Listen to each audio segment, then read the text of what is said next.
got them all flat, so it doesn't make any sense. Are they completely flat? Yeah, both of them are. It doesn't make any sense whatsoever that if we had the... Where's the EQ on mine? You don't have an EQ. That's the thing. I thought. See, look, right I thought there. We had done that. It's all... Nope. We did that on all of them because that way we can go back and do it in post. Well, it looks like mine actually has a little more treble on it than yours does. Yeah. Which... Okay. No, it's the same. It's the same? But we have the compression's flat's what it is. Oh, yeah. I know we were like rambling on about this, but we had a slight technical issue because of user error. Are you recording? I am. Welcome back to the Project Gen X podcast. I'm one of your hosts, Alan Smith, along with... the ailing, but I was say I caught Dave so off guard that he just immediately had to go into like convulsions there. Yeah, I've been sick all week. I'm Big Dave. Yeah, it's been since we recorded last. It's been a couple of weeks, and I mean that is in. Oh man, has it been a couple of weeks? Yeah. Yeah. Oh man, this episode. I'm still, we have gotten good feedback about some of our rambly episodes, I guess to call it, for lack of a better term, of where we just kind of turn the microphones on and go with little or no idea where we're headed to. It's like it's the podcast equivalent of jazz. Okay, I don't want to do this anymore. Speaking of which, we lost a jazz icon today. We lost Tony Bennett.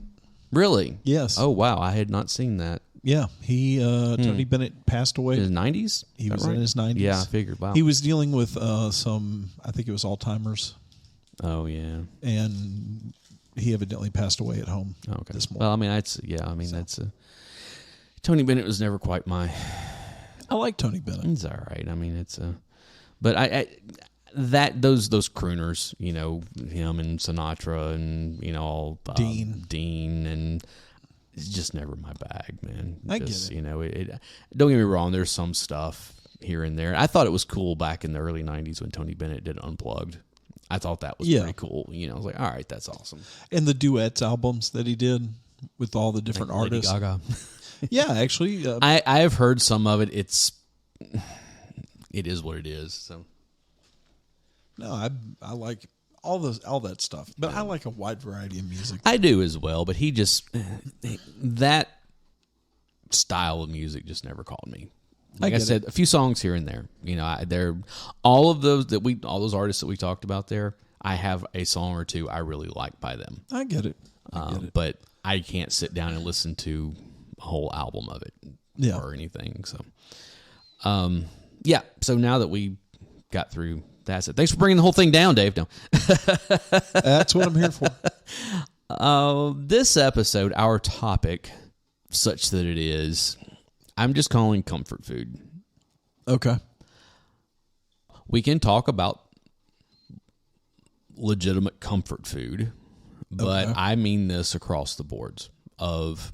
Like things that you go back to. The things that you will go back to when you've had a bad day or you're not feeling well or you just don't want to get out of bed on a Sunday or something, whatever, whether it's a book or a album or television or a movie or certain food or certain places you like to go or whatever it is, of just like these are the things that it's just really comforting to be able and go and stay in that place for a little while before you have to get back to the real world, All right. Do you want to, I know you're winging it. Do you want to go first or do you want me to kind of set it's your topic. All right. Go ahead. I'll let you go ahead. I have a little bit of a list. I'm totally winging it. And I say a little bit because I legitimately have a little bit of a list. And this is going to be,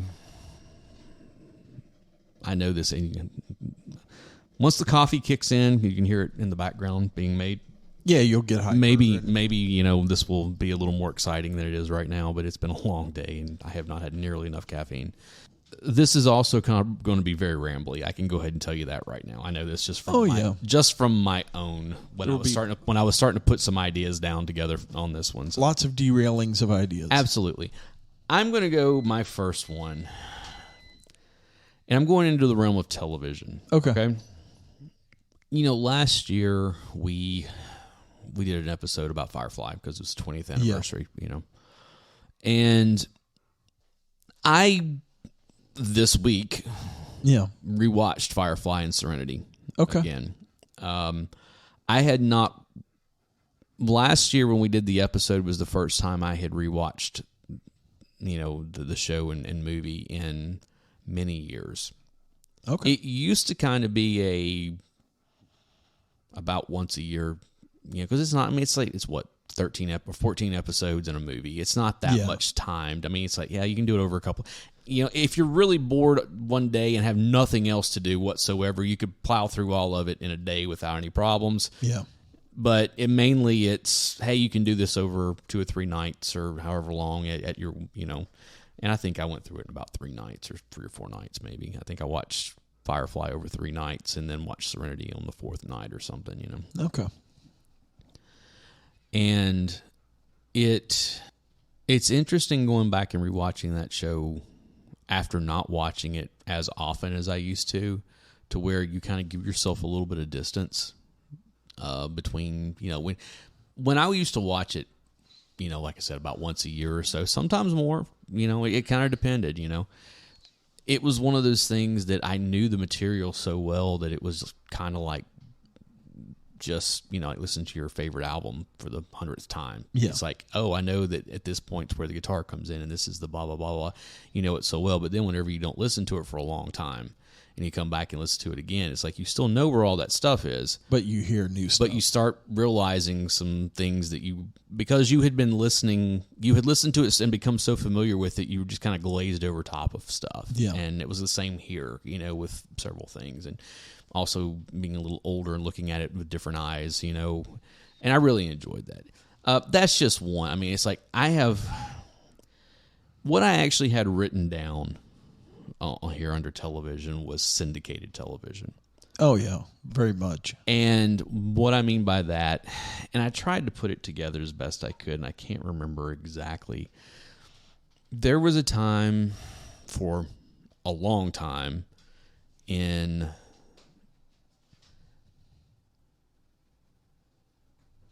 the very late 90s all the way through the early 2000s, and I think even a little bit into the early 2010s, where TBS in the afternoon, starting about 2 o'clock, I guess, or 2 or 3 o'clock or something like that. Yeah. It was they had basically a 4-hour block of syndicated television that was... I know for a fact 2 of these things. The other 2 kind of moved in and out of, but the third one I know was on for a long time. The other one there were several things that moved through that. But it was a show I really did not like a whole lot. Or it was, first off, it was Home Improvement. Okay. There would be back-to-back episodes of Home Improvement. And then the next hour, like at 3, would be, or maybe they came on at 3 and it was 4. It was, they started it at 3 o'clock. It was that. And then at 4 o'clock, it was, no, I got that wrong. It was 2 o'clock. I take that back. It's 2 o'clock was Home Improvement. At 3 o'clock was, I know Yes Dear was in that block for a while, but they moved several things in and through it, during that time period, including what was on at 4 for the longest time, which was, and of course now it's completely slipped out of your head. Slipped out of my mind. Was it Still Standing? One with David Spade and Wendy Malick and I don't know. It was a David Spade TV It was show. He wasn't even a main character. He was like a supporting character in it. Hold on. It came on like at the very end of the 90s into the very early 2000s when he was riding high on all that Joe Dirt stuff and everything. And like I said, I know it was him. I know Wendy Malick was Just Shoot Me. That's what it was. Oh, okay. That's very much different from Still Standing. Yeah, Still Standing was a whole. I just got that. It was Laura Laura San Giacomo, Enrico Colantonio, George Segal that was played the dad or the grandfather on the Goldbergs, Wendy Malick, David Spade. Brian Posehn was on it. He was a recurring character on that. I mean, it was a good show. That was Just Shoot Me was in there for a long time. And then the 5 o'clock hour would be Seinfeld. And like I said, the 2 middle hours kind of rotated a few things through over time, but I know from the mid 96, 97, somewhere around in there until I think Seinfeld still comes on at 6 o'clock. Or actually, no, because now it's Big Bang Theory has taken over that spot. But I think Seinfeld still comes on like somewhere in there or something, But Home Improvement's been off for probably a decade now. But I mean, it had a really good, like almost 20-year run. Yeah. And I know Just Shoot Me was on there for the longest time. Yes Dear was in that spot for a while, which I hated that show, but it was there, and I would watch it because it was like, look, I know no matter what else is going on in my day, at 2 o'clock I'm going to get two episodes of Home Improvement, and at 6 o'clock or at 5 o'clock I'm going to get 2 episodes of Seinfeld. What's in the middle, I don't care.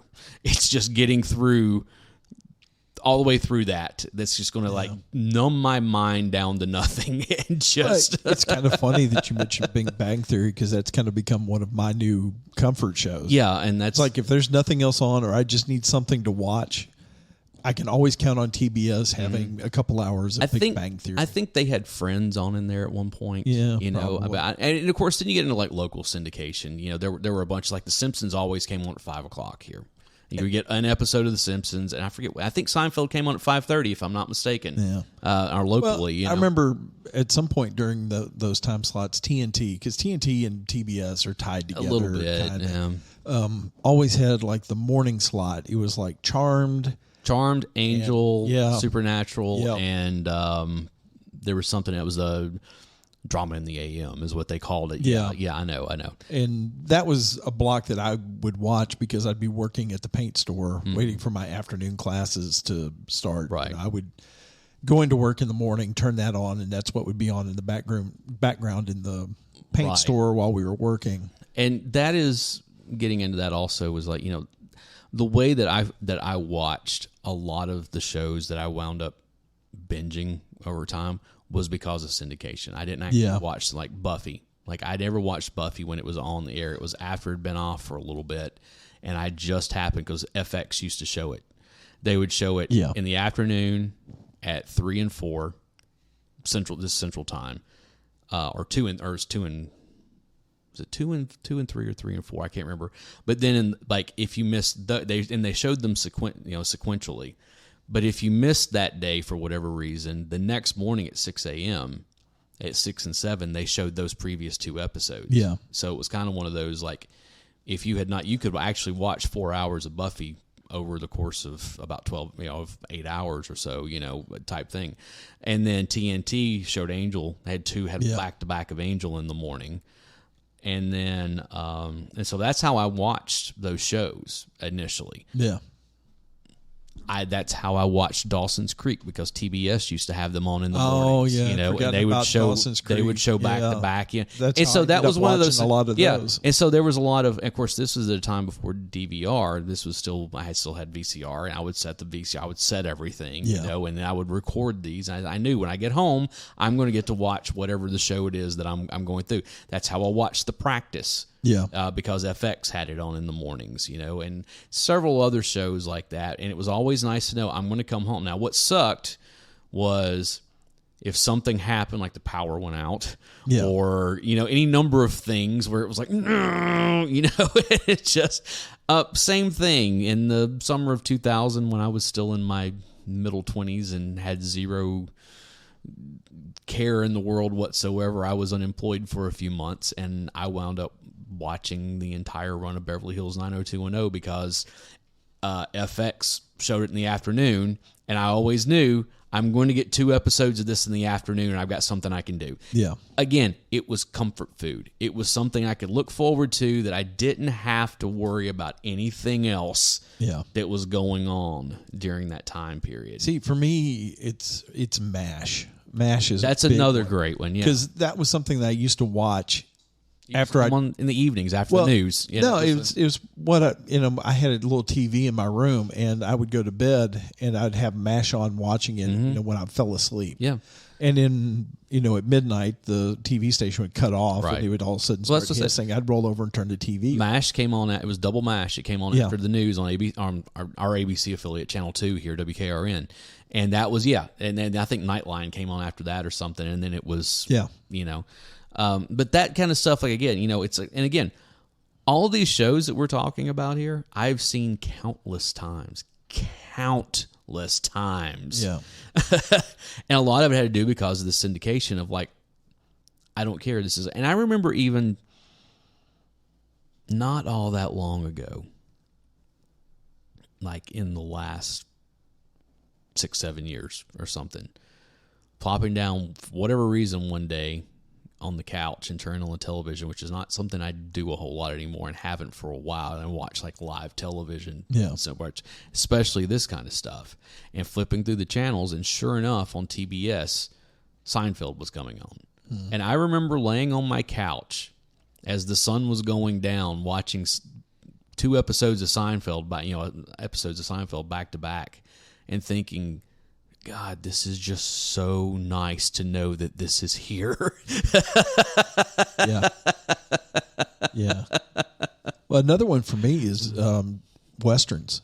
Yeah, movies. Yeah, Western movies. We'll get into movies in a minute. So, but even like the TV shows, like the old Western TV shows, like Gunsmoke. Oh, yeah. Ponderosa. Bonanza. That's what I meant. Bonanza. And all that Alias Smith and Jones, or Wild Wild West, or a lot of the stuff that used to come on Nick at Night, right? Or stuff that we just saw syndicated over the years. It was from way before us. Gunsmoke. What was it? Branded, or Gun Will the Travel. Rifleman. The Rifleman. You remember the old Have Gun Will Travel? Have Gun Will Travel, or Tales of Wells Fargo, or any number of those things. Yeah, I know that it's which are all on like what Grit TV now or something, and again, it's nice. It is. It's like my dad, on any given day, he's home a lot these days, and he's either watching all the DIY shows. I mean, just constantly watching them one after another, after another, after another, or he's watching. I finally kind of taught him how to use the DVR. Okay. I say kinda. He still hasn't fully figured it out.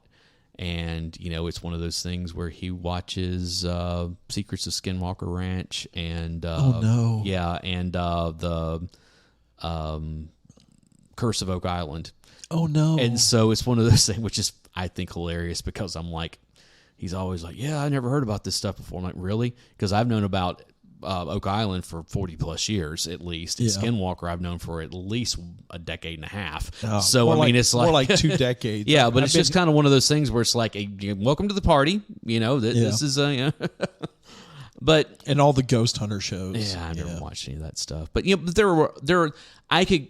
could sit here and just list our syndicated television that we could watch over and over and over and over and over again. I mean, that's believe me, because Supernatural's a big one for me. Black 20 years ago, whenever our cable started carrying G4 Tech TV, before it just went full G4, before they really like ruined the show, the program and everything. I used that again. That would be one of those things where I'm like, what's this? I'm just going to sit here and watch these half-hour documentaries about video games or whatever it is for like the rest of the day. Yeah. You're running a marathon of them? I'm here. I know every single one of these. I know about Pac-Man. I know about Nolan Bushnell. I know about all this stuff. I'm just going to sit here and watch all these all day long and come back a couple days later, sit down, same episodes. And I don't care. I'll sit here and watch them all. Yeah. This is a couple that always used to get me that sometimes I go back to is the pool tournaments on like ESPN2 Okay. or something like that, or World Series of Poker on TV. I'll be flipping through and Just sit there and watch it. and all of a sudden it's like, oh, poker game. Yeah. What's going on? Well, you know, And next thing I know, I've lost 2 hours. I haven't done it in a long time, but a decade or so ago on the NFL Network, they used to always those top 10s. Yeah. I saw those multiple times, and I would sit there and yell at the TV and, you know, about, no, why is it so-and-so, or why the hell are they on here, or, you know, whatever. But I would sit and watch them every time, or America's Game, you know, the Super Bowl champions and all that kind of stuff. Is like, yeah, dude, this is all stuff, again, that I have seen God knows how many times, but it's such comfort food of knowing I can sit here and watch this and not have to deal with the rest of the world for a while. You know, it's you kind of get to sink back into your own little world. It's like the perfect lounge chair to sit in and just kind of veg. Metaphorical. Yeah, absolutely. For I like agree a couple hours. All right. We actually talked quite a bit about television, which I knew we would, you know. But once again, movies. Westerns. A lot of the John Wayne stuff. Tombstone is a huge one for me. I know I've talked about this over and over and blah, blah, blah. Yeah, everybody take a shot, whatever. But if Tombstone is on, that's where I'm stopping for the next 2 hours. I love that movie. I can't really explain why. It's fine. That Val Kilmer character. Him as Doc Holliday. As Doc Holliday. I love that movie. If it's a John Wayne Western, Rio Bravo. Rio Bravo's a great one. Sons of Katie Elder. That's a great one. McClintock is probably one of my favorites. Yeah. You know, it's on the list, but yeah, it's not at the top of mine. The Cowboys or, you know, Cowboys something like that would be up there, you know. Yeah. But yeah, especially, you know, you said Rio Bravo and Eldorado, which is essentially the same movie, but they're still great. You know? Yeah. I mean, yeah, I have done that, like when AMC, back when it was actually showing do a movies. weekend of John Wayne. Yeah, and I literally would like see the same movie 3 times over a weekend of like, well, here it is. I know what I'm doing for the next hour and a half. Yeah. You know, just yeah. If I'm flipping through and there's a John Wayne cowboy movie on, my day is done. I'm watching this. One for me back when I was in high school was Young Guns. Yes, absolutely. And I'm not just talking about like I watched that movie a few times. There was a several month period in my life after that hit home video. Yeah. I literally would come home from school every day and plop down on the couch and watch that movie every day after school. I'm not joking when I'm saying when I was 15 years old, I could quote that movie from beginning to end. And being in that age and dealing with all the crap that you're dealing with when you're a teenager in high school, and then throw in a healthy dose of depression on top of it all. Yeah. And anxiety and everything else that comes along, you know, with it. That was the ultimate comfort food for me, of just sitting down and watching this movie. And so if somebody walks into a room that you're in and goes, regulators! Yeah, mount up. Yeah, I know, exactly. You know, it's like, but I mean, I used to be able to quote that movie from beginning. Like, people at school would like start talking about that movie, and I would get over there and start talking to them, and they would like start trying to quote the movie. I'm like, no, and would literally like go through all the lines, and they were just like, dude, you seriously needed a hobby other than this or something, you know? Yeah. But that was one of those movies for me that just, you know, when I got older, it's a movie we covered on here that not a lot of people cared about that we covered it. The movie, or the documentary, The King of Kong. Yeah. You know, I saw that movie in theaters when it was released. Initially, it was 07, I think it was, you know. 07 or 08? I don't remember. But it was one of those things where, again, it was that familiarity of something something from my childhood, the Donkey Kong. Yeah. Of me was on the verge, or was going through a divorce, and really dealing with a whole lot of other stuff, a drinking problem, and again, back with the depression and the anxiety and all that kind of crap. Yeah. And so it was one of those things that when I finally got a hold of that movie, once it finally hit DVD, I watched it all the time because it was that whole, the way that they frame the narrative now. There's some questions about what really happened, here and there and all that kind of stuff. And we can all agree that Billy Mitchell's a cheater, but it's still one of those things where it's that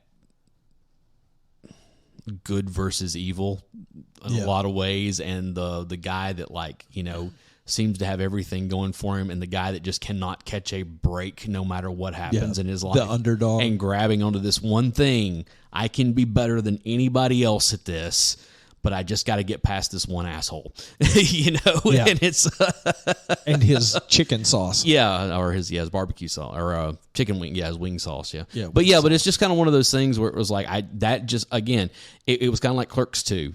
It hit me they were kind of within that same time frame of like, no, I understand this way too well. And I watched that movie God knows how many times, in and around that time. But again, it was comfort food. It wasn't just that I was connecting with it. It was, I can just turn off the world for a couple hour, an hour and a half, hour, 45 minutes, however long it is, and just not worry about anything else. See, that's just The Crow is one of those. That's a good one too. And I think I saw that thing like 12 or 13 times in the theater. In the theater, and that's not counting. Home, dude. I watched it so many times. When I got it on video, I've had it on VCR. I've had it on DVD. I've had it Blu-ray. on Blu-ray. I know, it's like, and that was especially when I got it, when I was given a copy for Christmas one year, and I used to fall asleep watching that movie every night. It was just put it on and let it play in the background. I don't want to think about what happened today. You keep telling me about me falling asleep during the movie at your house one night. I still don't know that I believe you. Yeah, no, it happened. I got plenty of people who can back me up on that one. But yeah, those types of, again, just kind of going back. It's like I said, it's complete. We never really defined the actual like comfort food. Okay, here in the South, comfort food is a lot of carbs and starches, okay? And fried food, okay? It's that stuff that like it's comfort food is kind of that endorphin rush that just feels good, where it's just all right. It's not just a Southern thing. No, I know it's. Everybody I'm just saying has their own here, comfort food. I mean, it can be like if you're sick. We'll get it because I actually have food written down here. We'll talk about some stuff. Okay. Okay. Let's go. I was sick this week. Okay. And my wife, when there was one night, she immediately came in and goes, "I know what you want for dinner." She's like, "You're sick. I know what you want." And I go, "What do I want?" She goes, "You want your cream of tomato soup, which is tomato soup made with milk, and grilled cheese sandwiches." And I was like, "Oh, that would be perfect." Again, lots of starches. Yeah. Lots of carbs. And that's just when I'm sick, that's what I want. I don't care how sick I am. Yeah, I get it. That's one of my comfort foods is tomato soup, cream of tomato soup, and grilled cheese sandwiches. Probably my ultimate comfort food, just in general, is Mexican. I can see that. I mean, just like, and that started when I was in my early 30s somewhere. Where it was because there was it started sooner than that because every time we would go, you would go, "Hey, you want to go get lunch in college?" Well, okay. Actually, you know what? We would go up to El Rey Azteca. Yeah, I know. Every time I go, "Hey, you want to go get some lunch?" And we would always end up at a Mexican restaurant. We would end up at El Rey Azteca or Loco Lupe's, one of the two. Yeah. And now part of those was also the fact that they were running drink specials at the time. For you, maybe. For me, yes. For me, it was the chips and salsa. But that was the Loco Lupe's also, it was they ran karaoke and all this kind of stuff. And so that was kind of a hangout where a bunch of us used to go and eat Mexican food and drink margaritas and beer and whatever. Do karaoke and then make it home somehow. But yeah, that was there were multiple places around like that, but what I was getting to, that was like somewhere in my early 30s, whenever again things were not going so well in my life, there still is, it's still there, but it's run by somebody different. There was this little Mexican restaurant, like half a mile from my house. Yeah, which one are we talking about? I forget what it's called today. Is it the one that's in the old Pizza Hut? That's what I was going to. Yes, okay. One of the old Pizza. It's been there for a little over 20 years now. Okay, and I used to eat there occasionally. Yeah, but about between 06 and 09, so 17 to 15 year or whatever, 15 years ago in that kind of area, 14 years ago, 14 to 17, whatever.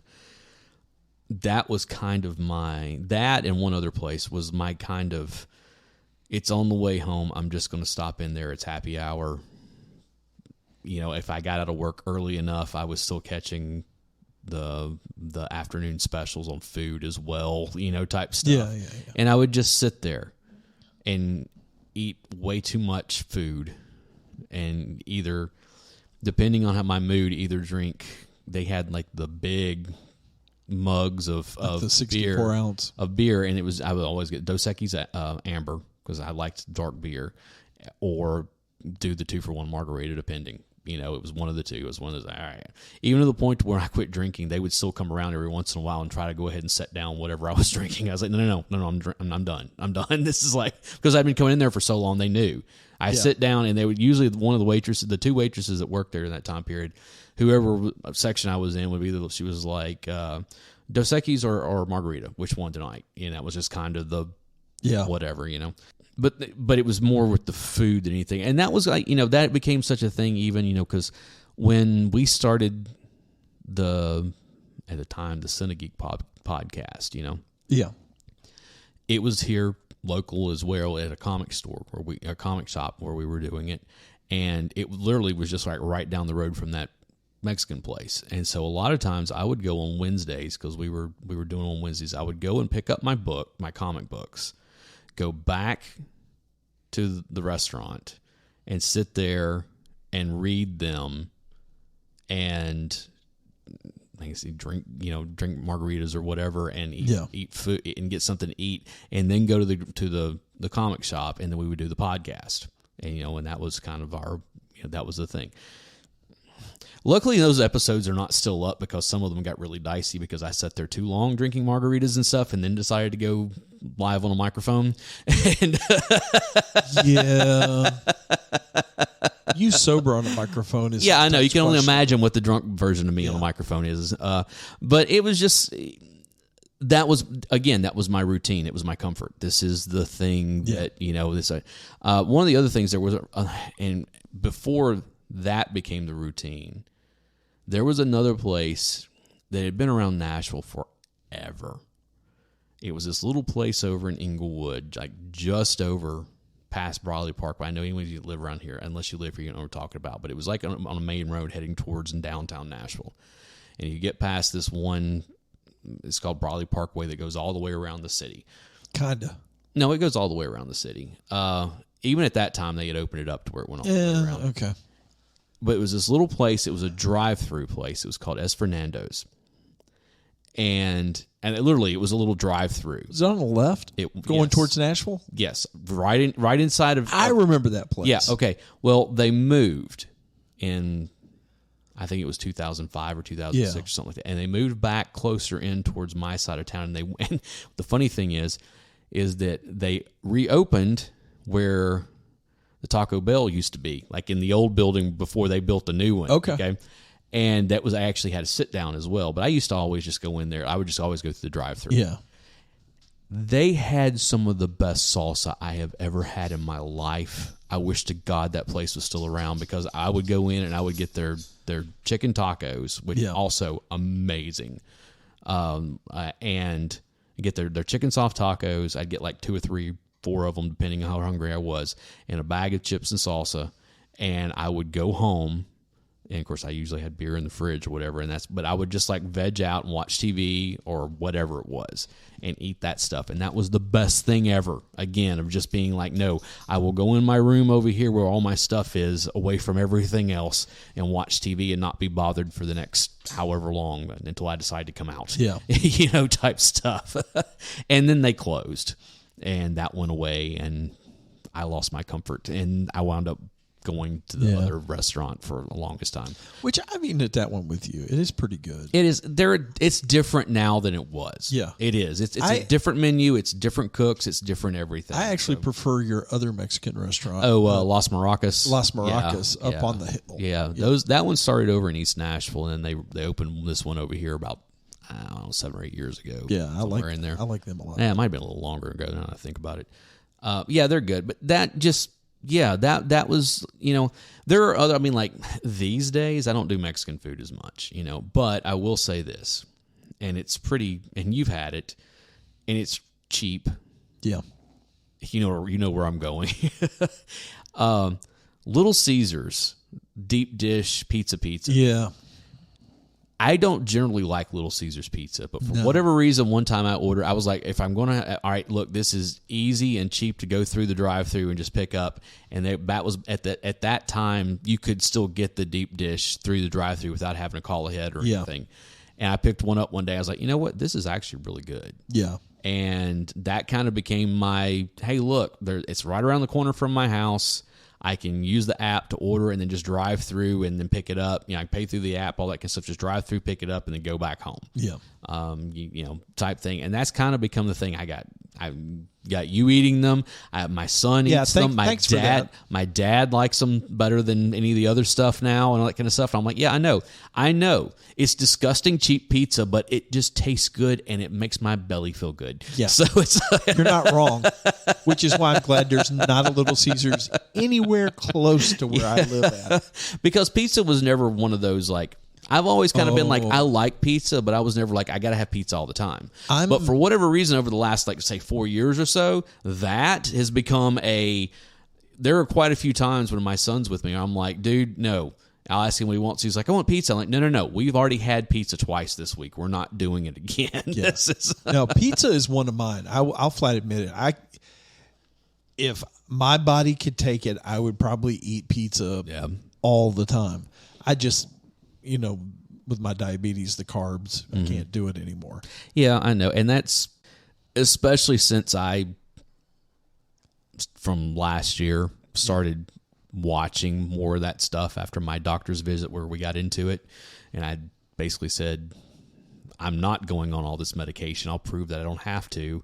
And have done a whole lot better since then and dropped weight and all that kind of stuff. But it's just like... pizza, especially that pizza, that Little Caesars deep dish pizza is one of those things where like, okay, I can do this every 2 or 3 weeks. I can't do this every week, and I especially can't do it more.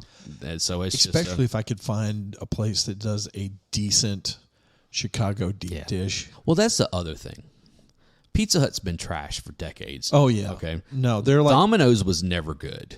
They've kind of switched places. I don't know.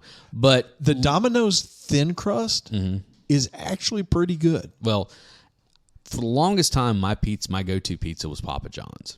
Oh, they're not. And they are terrible now. Yeah. I mean, they are terrible and expensive. Yeah, they are. Oh, my goodness, are they expensive. And so, like, I'm glad that I found a cheap alternative. Yeah. But I like you said, I have to watch it. I cannot do this a lot. See, where I'm at, we've got a couple of local places to where I don't really do chain pizza anymore. It's, we've got a place in Pleasant View, north of local. Yeah, it's local. We just had a second one move in called Firecrackers. Okay, that I haven't tried yet, but I'm going to give them a shot at some point. We've got 2 really good pizza places over in Ashland City now. Mm-hmm. And one of them is actually like a little Italian restaurant. You can go in there and sit down. Well, that's cool. And it's like family style Italian. It's really good. It's called Vicolo's. Cool. And we'll have to go there at some point. Yeah, it sounds good. But Italian, that's another one. Yeah, Italian. And you know what was another one, just a real quick, that I've abandoned for multiple reasons. What's that? Fazoli's. Oh, yeah, that's not good Italian. Well, I know, but you know what? They used to be good fast food Italian, and they were cheap for the longest time. And then over time, they weren't cheap anymore, and the quality kept falling off and falling off. One of the things that was so great about them was the breadsticks. Yeah. That was kind of they were free, they were unlimited, and it was like blah blah blah, and they did the thing that I like with breadsticks, where they just just coated them with garlic butter. Yeah, I'm like, oh yeah, give me. I don't want the stupid dry breadsticks, garlic breadsticks. Yeah, I want them sopping wet with. You want the soggy ones. Yeah, and that was great. Of course, they were also about 300 calories a piece. Yeah, and I could do that, but I noticed, especially over the last 2 years or so, the quality of their food is terrible, to the point to where their breadsticks don't even taste like bread anymore. Like I'm like, I don't know what this is, but this is not bread. Yeah. This is not bread. And their spaghetti, and that kind of stuff is the same. Where I'm like, this does not taste like food. Yeah. This tastes like what vegans try to convince you tastes like bacon. Okay. Yeah, I can see that. It's like, no, I've had bacon before. Do not try to convince me that this is bacon. Okay. Yeah. So, that's what this is like. No, I have had spaghetti and breadsticks before. Don't try to convince me that that's what this is, because it is not. Quit putting marinara sauce over fiberglass. Yeah, and serving pretty it much. I mean, it's just nasty. But yeah, Italian food again. That's I'm there. Lasagna, all that kind of stuff. Again, lots of starches, lots of carbs, mountains of taste. So yes, seasoning, lots and lots of seasoning. Okay, music. Pink Floyd, Wish You Were Here. See, that did not take long at all, did it? That is the one album that if I'm having a really, really rotten day, I'm going in my office and I'm dropping the needle on that and I'm turning the lights out and I'm just sitting there listening to it. Yeah. Kind of the same way with Momentary Lapse of Reason. So Pink Floyd in general Pink for you. Floyd in general for me. Yeah. For the last... Well, I won't say for the full time, but you remember when I worked at CD Warehouse the first time? Like the first 2 could I years. forget? Okay. If you walked into CD Warehouse and I was working, what was going to be playing more than likely? What album was going to be playing? I'm trying to remember. Oh, believe me, everybody else could name this one that knows me that came in there during that time period. I'm going to say it was a U2 album. No. What was it? Counting Crows. Oh, that's right. Live from New York City, across the wire, live from New York City. That was your Counting Crow era. That album just celebrated 25 years. It is by far my favorite live album of all time. And what it was, for those of you who don't know, in 97, when Counting Crows were on the Covering Satellites tour, they did two things for MTV Networks. They did an episode of Storytellers on VH1, and then they did Live from the 10 Spot on MTV one night, where it was they broadcast a live from New York. Yeah. From the Hammerstein Ballroom. Okay. So what they did is that MTV with them recorded both of those and then put out a double album. One of them was the Storytellers. It was just the music. It wasn't all the stories that they told in between. It was just the music of them playing the songs. Yeah. And then they put out an edited version of the Live from the 10 Spot. And when I say that, because I watched it when it was live on MTV, and they cut a couple of songs for the album. Yeah. And which nothing that really was egregious or whatever. But those two, and really it was kind of one of those, like, one of them, the disc was red, one of them, the disc was blue. It was always one of those things that, like, hey, if you're just kind of having a blah day, you can put on the blue disc, which was the Live from the Hammerstein Ballroom, okay? And it was like, okay, cool. If it was ever a red disc night, that was not a good night to be around. That was one of those, I am really not loving the world or anything in my life right now. I'm going to listen to this and have a few drinks and just feel sorry for myself for a while. Yeah. Well, I mean, we've got to address something. Yeah. We've got Alan, the U2 Joshua Tree years. Yeah. Well, we have Alan the U2 years. Let's put it that way. Okay. And then we have Alan the Counting Crow years. They overlap. They overlap quite a bit. Yeah, actually. they do. The two bands that I have seen in concert the most are those two bands. I remember when you were doing your Grateful Dead thing with the Counting Crows. I saw Counting Crows a lot. Yeah. I saw U2 a lot. But yeah, I saw both of them a lot. And again, they both released albums that caught me at a time in life. Yeah. Multiple albums that caught me through era of my life, So there were, that kind of stuff.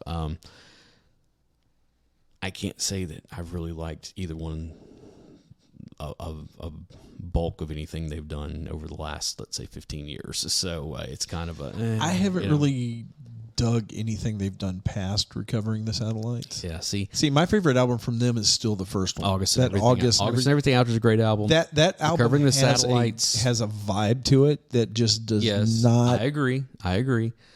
Recovering the Satellites was different. Well, you had a different drummer at that point. Well, but they also... It was a totally different vibe. I know you want to believe that the drummers changed the thing, but the music itself was different than from the first album. I mean, just in general. Yeah. They're actually, what's really funny about them, as we get into the weeds on this, I hadn't planned on it.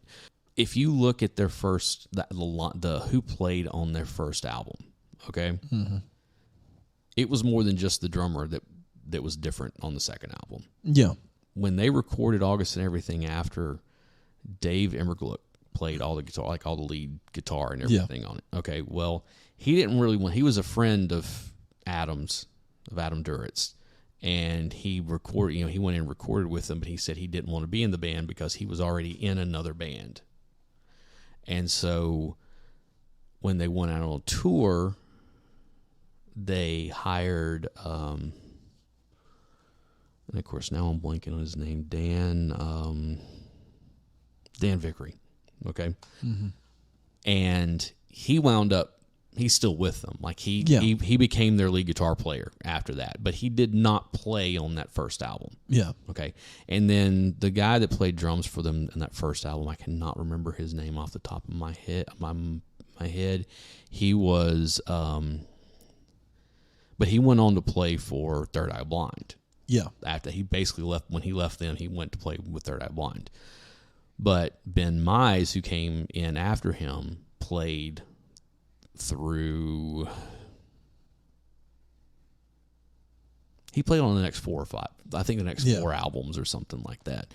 And then you had and then the funny thing is that by the time they got to This Desert Life, Dan Emmergluck came back and played with them. So now they were like a 7-piece. They were a 3-guitar front. Yeah. And it was like, oh, okay, so he came back to this, type thing. It was weird. Like, again, we're getting into the weeds and all this kind of stuff, but it was one of those things. They transformed quite a bit over those first 3 albums. Yeah. And I think those first 3 albums are their best work as a whole. When you got into the 4th album, Hard Candy, there's about half of a good album there. No, there's about half of a good album there, okay? Some songs I really love to this day are off that album, but then there are songs that I will never listen to again that are on that album. Yeah. And then after that was, I think it was Saturday Nights and Sunday Mornings was the one after that. And there's really only one song on there that I like, and the rest of them I just really do not care about whatsoever. And it's kind of been that way with everything since then, where it's like, oh, I kind of like that song, and I don't care about any of the rest of this, you know. But yeah, that album though, Across the Wire, live from New York City, is one of those that even now, if I'm in certain moods, that's what I will go and throw on and listen to from beginning to end. And again, it depends on what kind of night it is, on whether or not it's the Storytellers or the live from the 10 spot. So no, I get that. Yeah, I get that.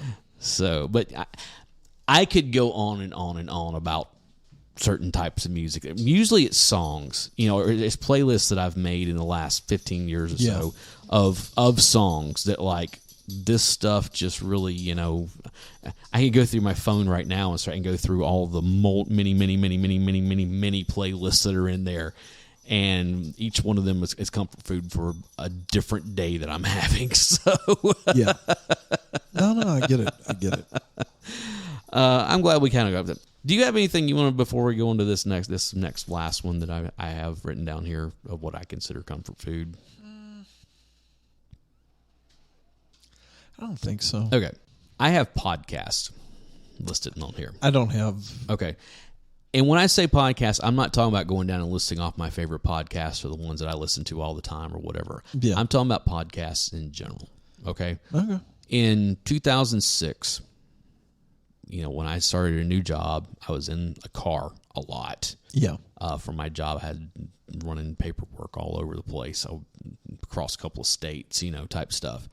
I wound up buying my first iPod, and because I had all this music, but I couldn't take it with me. Well, bought the iPod, ripped everything in the computer, put it in there. I bought the biggest one they had at the time, which I think was a 60 gig or something like that. I think my first one was an 80. Oh, you bought one after me then. Yeah. But that was the biggest one that was available at the time. Yeah. And, I ripped everything in there. And I was always like, what is this podcast setting they keep talking about? I don't know what this is, blah, blah, blah. After a couple of months, I was like, all right, let's go check this out. And I just kind of started looking, and I started finding podcasts. Yeah. And then that became I stopped listening to music when I was driving in the car. It became podcast. When I would have to go into a government building to go drop off paperwork or pick up paperwork or this, that, or whatever, I would have my earbuds in and I was listening to podcasts as I was going through all that stuff and waiting in waiting rooms and this and that, and blah, blah, blah, blah, blah, and everything. And that started in 2006. I still listen to an ungodly amount of podcasts. Yeah, and it is very, very comforting being like, okay, this is what I'm listening to right now. Also, during that time, I can also say that sports talk radio was comfort food for a while, because it was one of those things that I would listen to the local, whatever it was, and I knew from this time to this time, these people are on the air, and then over here, these people are here, and this and that. It was kind of one of those things you could like do your day by all that stuff, Yeah. And it was a very, okay, I know who's going to be on in the morning. I know who I'm listening to, starting at from 10 until 2 or whatever it was, or 10 until 1, and I know who's coming on from 1 to 4. And I know who's going to be on from 4 until I get off work. And eventually, like I said, I got into the podcast and that kind of stuff went away. But I even found that in other, like a lot of times whenever I was working like the family business, we do a lot of remodeling and that kind of stuff, keeping up our own rental property and all this and that kind of stuff. And so you wind up, it's one of those things that the radio's on. And so it's kind of one of those things where it's like, okay, I know who's on from this time to this time, and from this time to this time. And well, if you're going to kind of get into radio, a couple that were comfort food for me while they were still on, one was Metal Shop, which we've kind of talked about. Back in the day. Back in the day, but there was another one that was on I guess it was the classic rock station called Rewind, and it was this real deep voice. I remember that. It was Westwood One. Yeah, Westwood One show. And every weekend, those were the two shows that I would listen to.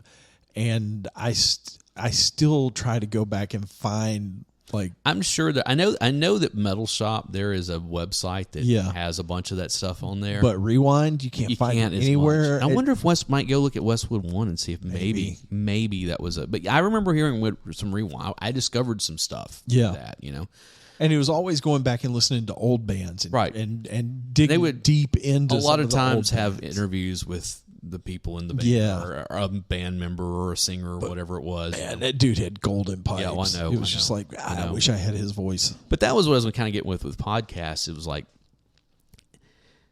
and it still is a little bit where it's like, I know certain podcasts drop on certain days, or even some of them that I listen to that are daily. I know about what time they're going to drop.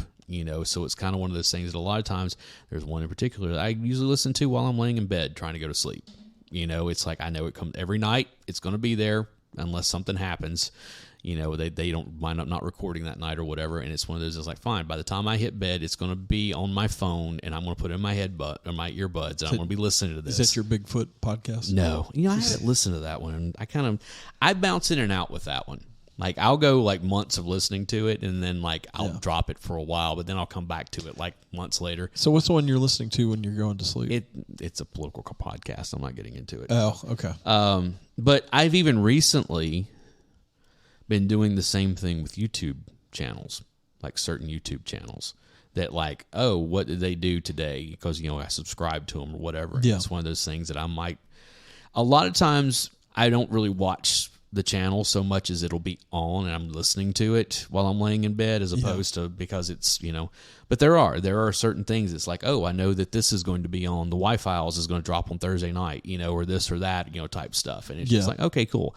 it's comforting to know that that's there, that it's going to be something that, again, for half hour to 45 minutes, I can just kind of focus on this and not focus on anything else. I get that. Yeah. I've actually been subscribing to some new YouTube channels here lately. As you know, I've recently got my motorcycle endorsement, and I'm kind of shopping around for a bike. You watch a motorcycle, and I will do that sometimes too. I'll just watch these guys talking about or riding, and they're talking about safety or do this or that or whatever, or how to or even like motorcycle repair stuff or whatever. I do the same thing. I'm like there's this Jerry Palladino, I think, with Learn to Ride, and he's like an old ex-police motorcycle cop. Yeah. That I've watched him. That does a lot of the slow exercise stuff, right? How to take a big heavy bike and actually maneuver it. Yeah, all the slow maneuver stuff. Yeah. There's another guy that does a channel called Professional Monkey. I've seen him too. That does motorcycle repair. I'd say go check out Low Country Harley. Okay. I mean, I forget where they're out of, but that's actually the name of the shop, is the Harley shop. And this guy who has been repairing Harley Davidsons for close to 40 years and working in the shop, and he'll go through, this is how, you do this and that and all this kind of stuff. And he'll do it for different bikes, just like it's really kind of cool because they are a Harley Davidson service department. Yeah. And he's like, no, look, I've been working on these things forever. This is how you do it. This is how you can do it at home. There's another guy out there he goes by Black Dragon, and he's actually a member of the Black Sabbath Motorcycle Club. Oh, really? That you actually see in the movie Biker Boys. Oh, really? Yeah. Oh, wow. That club showed up in that movie, but he's actually a member of that club. Yeah. And he talks about, kind of motorcycle culture and club culture and all of that. So that's interesting to watch. That kind of stuff. I mean, those are for me. Those are things that I will pop in and out of from time. Like a lot of times, it's like whatever's on my front page on YouTube. If there's something about that, I'll pop over there and watch it, or at least watch part of it or something. I don't necessarily Low Country. I do subscribe to because I'm always like, okay, how do I work on this thing? But there's a whole bunch of others. Just more than I could watch at any given time, but they're all over the place. I mean, they are all over the place, and the podcasts are kind of the same way too. I will have my, my politics podcast that I listen to. I'll have my, my pop culture stuff that I listen to. I'll have my supernatural stuff that I listen to. I'll have my whatever random genre of fandom that I'm into that I'll listen to, that kind of stuff where it's just this stuff over, like just spread out over just a wide range of things. And I'll also say this, recording this podcast. I have what? Oh yeah, that's Doc Harley. Yeah. That's him. That's him. Yeah. Doc Harley, with Low Country. Yeah. Subscribed. There you go. Doing the podcast that I did prior to this one. Yeah. Was one of those things that when I moved into actually being a podcaster as opposed to just consuming podcasts, which I did for a couple of years before, it was one of those things where I had the opportunity to be on one. And I thought that was the greatest thing ever and enjoyed it up until right before my son was born. No. Yeah, that was the biggest thing. That was the biggest thing that got me off that podcast. Is like, look, I'm getting ready to have this tiny human being that's going to need around the clock care for ever, apparently.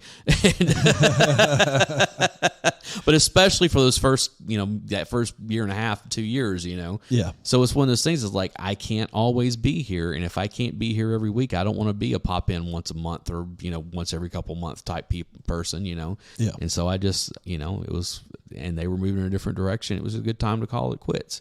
And then whenever we did this, it was like, oh no, I've got this back again. Now, unlike that one, it was a weekly podcast and we were recorded weekly. The day changed over those 5 years that I was on the show.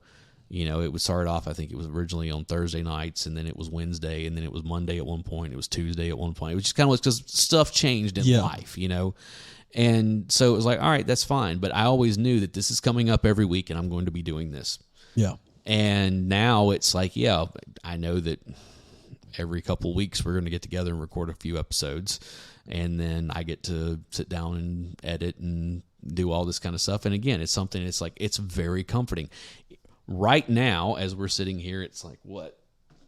It's 7:30, almost 7:30. We're in late July.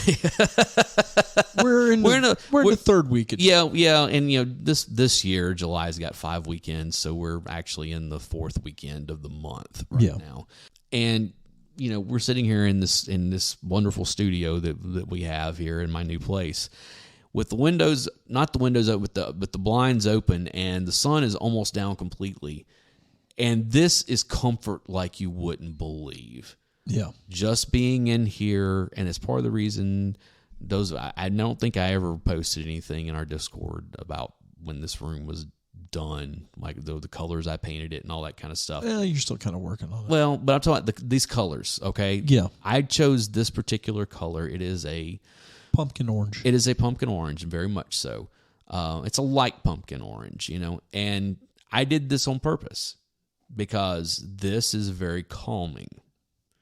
It also very much simulates an autumn feel. Yeah.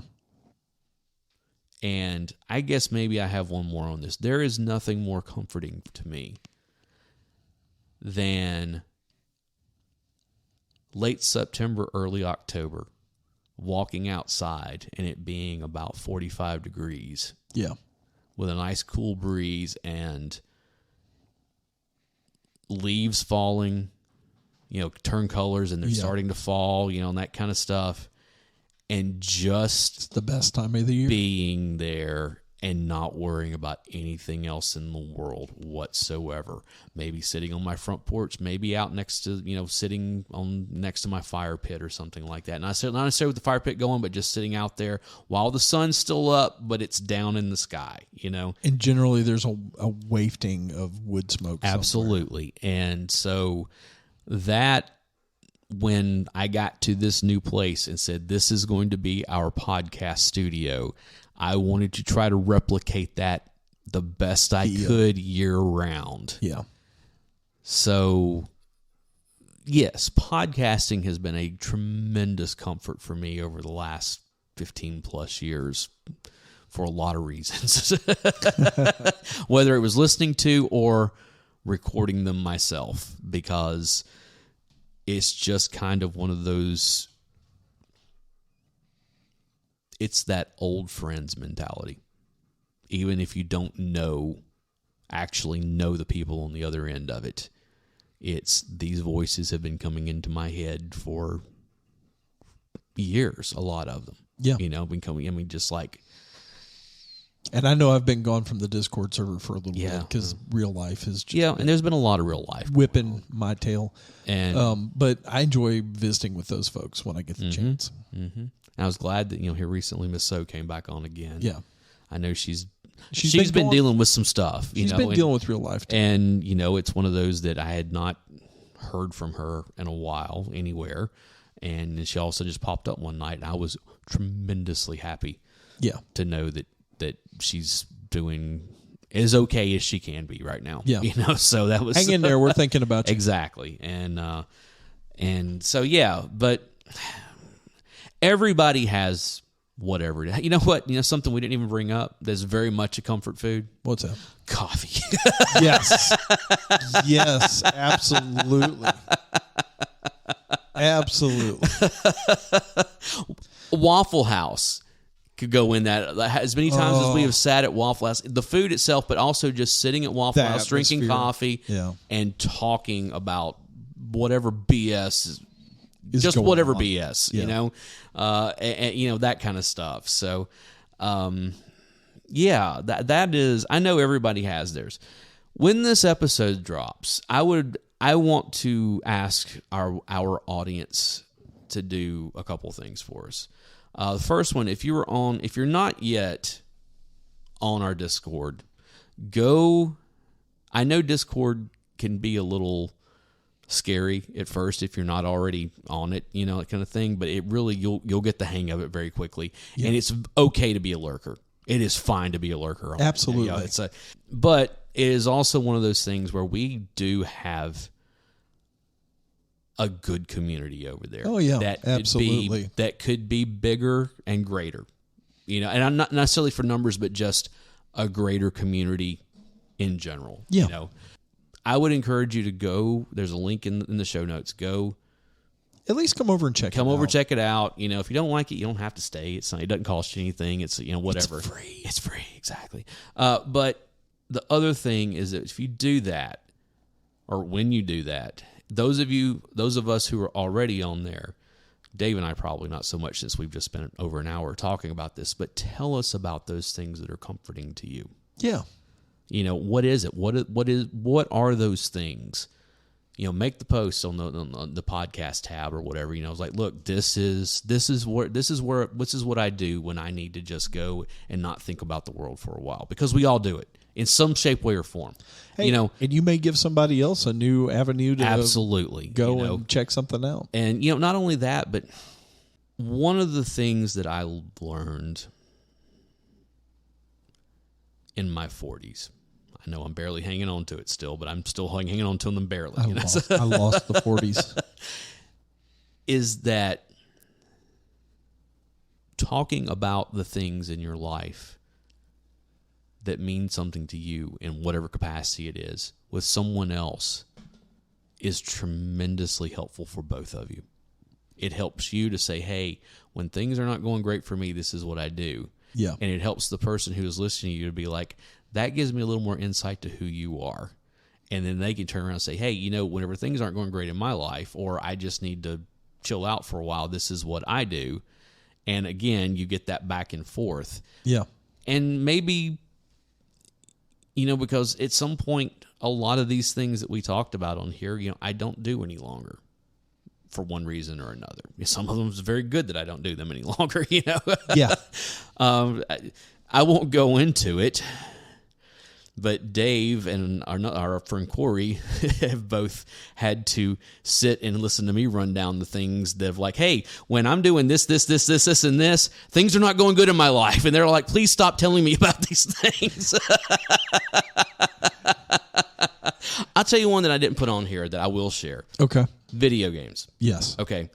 And very specific video games. I know that since, I don't know, for close to 20 years now, whenever things were just not going great, it started off initially with NCAA football, whatever year it was, whatever, blah, blah, blah. Eventually it went to Madden as well. And it's still, for me, Madden, because there's not a new there hadn't been a new NCAA football in years. Okay. Of when I really just need to nope out for a while, I will go and sit down and start playing that. And it's not necessarily, for me, it's not necessarily about playing the game itself. It's all the other stuff.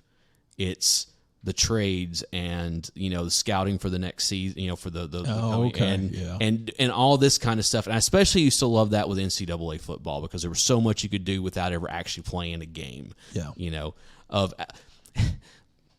It's busy. It's like everything that has nothing to do with actually playing the game. But I can lose hours going in and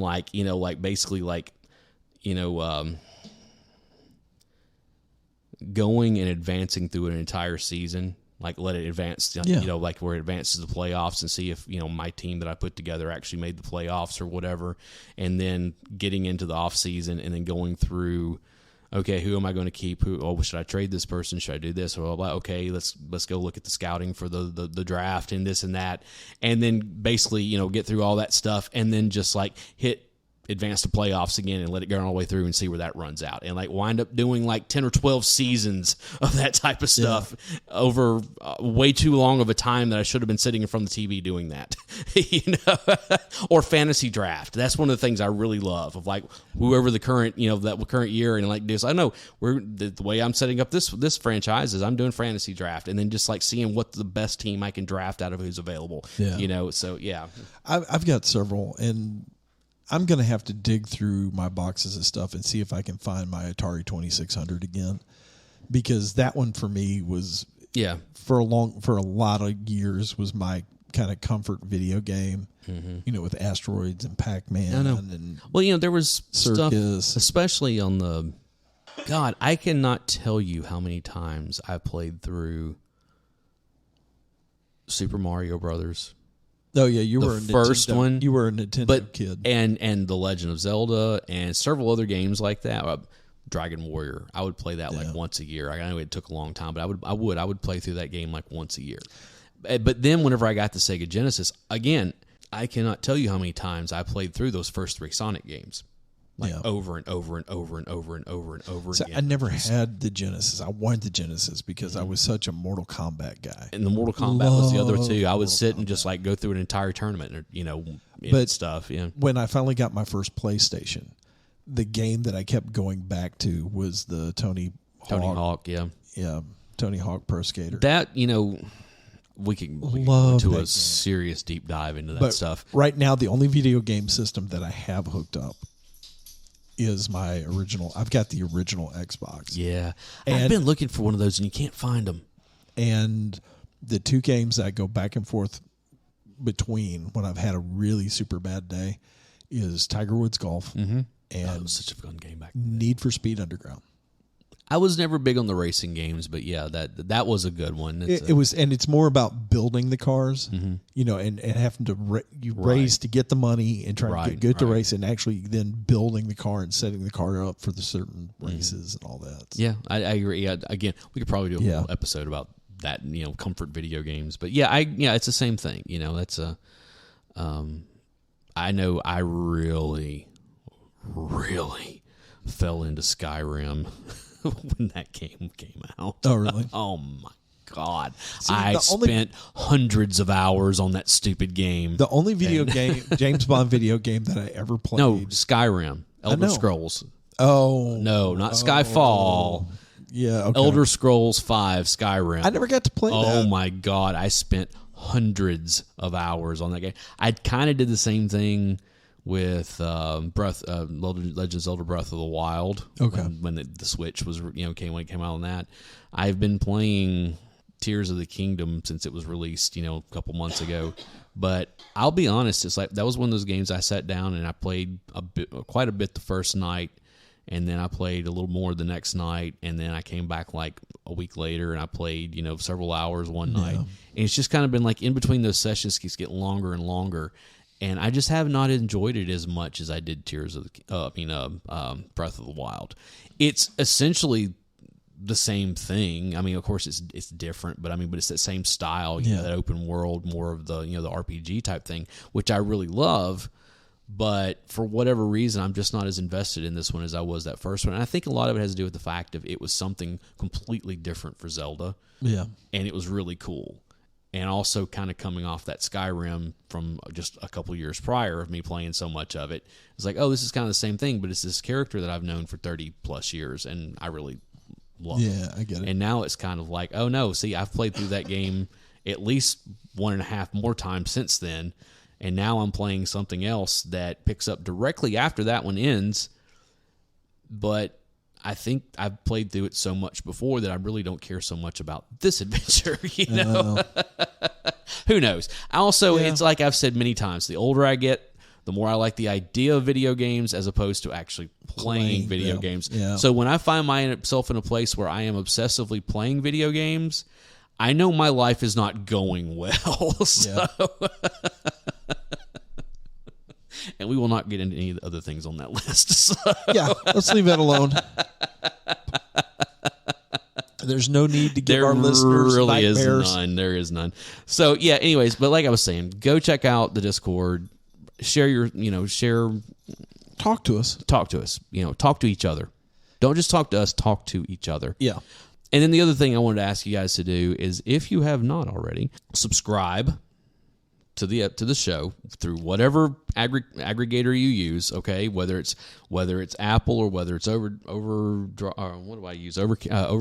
or whether it's Podbean, or whether it's Podcast Guru, or whatever it is that you're using. Google is, I think, our number 2. Like Google Podcasts is our number 2 on there, and that kind of stuff. Fine, do it. Podcast Addict, whatever it is that you're using, do it. That's awesome. We appreciate it. But whichever one, here's the other little thing, whichever one of those that you're doing, also please go and rate us and leave a review. Please. Because that helps tremendously to like get us up charts and stuff to where other people find this so that we can grow that community. And I know we have not asked you guys to do this very often, but it's something that we really have decided we really need to do. I mean, we've got a good community, but it would be awesome if we could grow that community into something more. And when I say something more, that does not necessarily mean more listeners or anything else. It just means taking the community that is already great and making it greater. Yeah. So I guess on that, I almost segued us seamlessly into the end of this show. I'll beg if it helps, please. Dave will beg. Please. I will not. I have no shame in my game. Yeah, well, so guys, thank you so much for enduring all of this, and I hope you enjoyed it. I know we kind of rambled, but I told you up front this was going to be rambly, and that's where we are. So, for the Project Gen X podcast, I am one of your hosts, Alan Smith. I am the other guy, Big Dave, and we thank you immensely for sharing this time with us every week, because every other week. Well, usually it's every other week. I guess that's where we are now. We're going to get back to every week eventually, but for sharing this time with us every episode. How about that? There we Sound go. Better? I like that. And we really do appreciate you guys taking the time to listen to us. And we will be back with something I think is going to be divisive in this room. And now for something completely different. So, guys, thank you so much, and we will see you next time. See ya.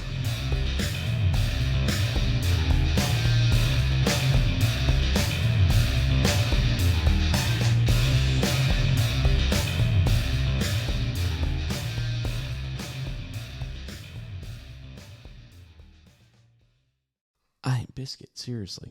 Calm down. You can hear Biscuit just off mic. It's like, just calm down, buddy. You're okay. I know you are the ultimate comfort food because you'll come over and snuggle and give kisses and, all that kind of stuff and just lay down all day long. I know. Now it's your turn, Dave. Love on him. Love on him. All right. Comfort him. This is going to make my dog so jealous. If you guys could see this, home. it's hilarious. He's just like nudging Dave's hand, like, love on me. So